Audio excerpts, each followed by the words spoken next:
Hello, sports fans. It's Marion Maneker, and I'm just here at Christie's after their preview for the $720 million fall sales this November.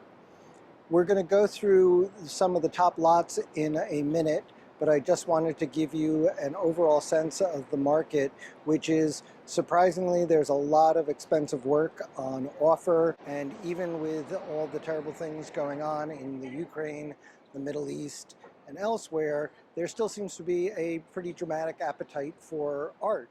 So we'll see what happens, but let's first take a look at some of the works that are going to be available.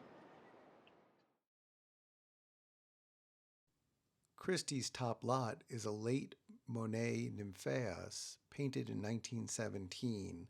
It's on offer from a family that's owned the work for the last 50 years, and it's in extraordinary condition. The surface of the canvas shows all the details of the brushstrokes. Christie's expects to make $65 million or more with this work, and there's sufficient examples of works similar to this selling for more than $80 million, both in 2018 and as far back as 2008.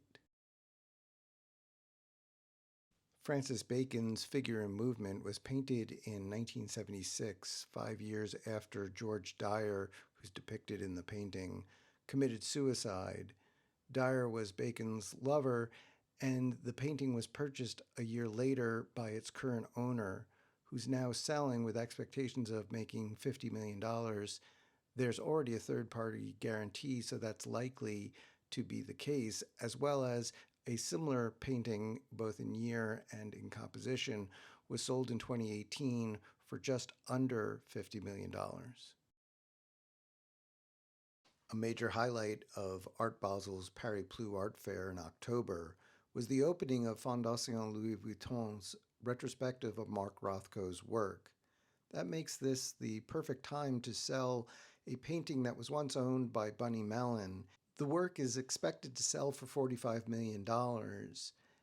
It comes to the market at the same time that another major work is being sold privately by Pace Gallery.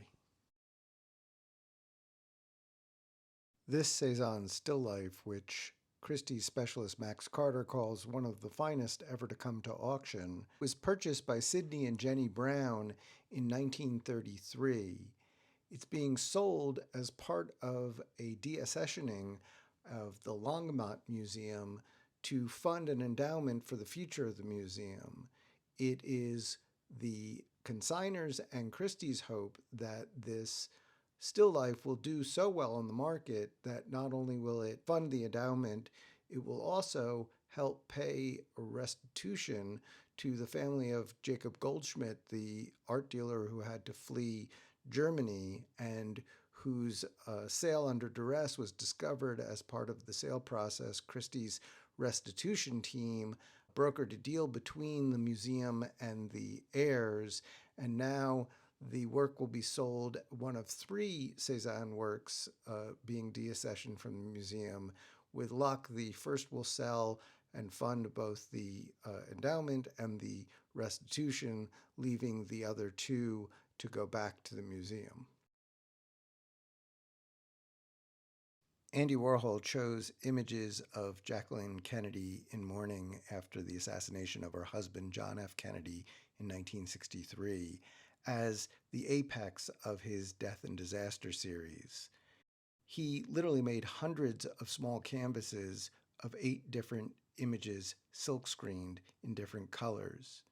He chose for his seminal 1970 exhibition that toured the United States and went to the Tate in London, a grid of 16 images that are all the same color and the same image. That work is now on offer at Christie's with a $25 million estimate and a guarantee from the auction house. A similar work owned by the Macklows was auctioned 2 years ago for $33 million, and that gives you a sense of where this work might come down. In 2018, Christie set a new record for Joan Mitchell's work at $16.6 million with a 7-foot-tall painting called Blueberry from 1969. Now the team is back with an 8-foot-tall painting, untitled, from 1959, that has an estimate of $25 million, which is already above the record price. Mitchell's work has never been cheap, but when this untitled work was acquired from the estate in 2005, it wasn't anywhere near the $25 million they're asking now. But Christie's feels confident they've guaranteed the work, and it looks like the market is eager for another big price for Mitchell. Picasso's Femme Endormie from 1934 is the lead lot from the estate of film director Ivan Reitman. Reitman was the producer of Animal House, the director of Stripes and Ghostbusters, many more movies. The $25 million painting depicts Marie-Thérèse Walter, a prized subject for collectors, and is painted in vivid hues. Similar but smaller works depicting Walter have sold for $11.5 million in 2017 and nearly $40 million in 2018, but those works were painted in the more desirable year of 1932. Richard Diebenkorn went on a cultural exchange program to the former Soviet Union in 1965. There he was able to see in Leningrad the great masterworks of Matisse.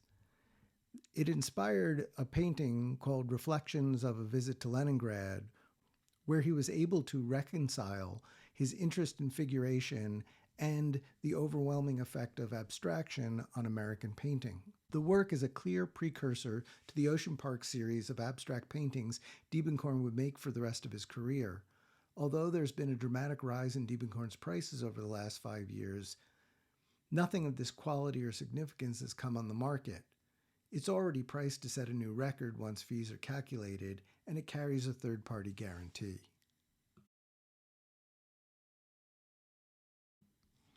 Arshil Gorky's Charred Beloved One was painted in direct response to the loss of much of his work in a studio fire in Connecticut in 1946. The painting has an extraordinary provenance as well. It was owned by Cy Newhouse, Robert Mnuchin, and David Geffen. Geffen is now consigning it with a $20 million estimate and a third-party guarantee. It will obviously sell and set a new record for the artist at auction. Well, that's it for these sales.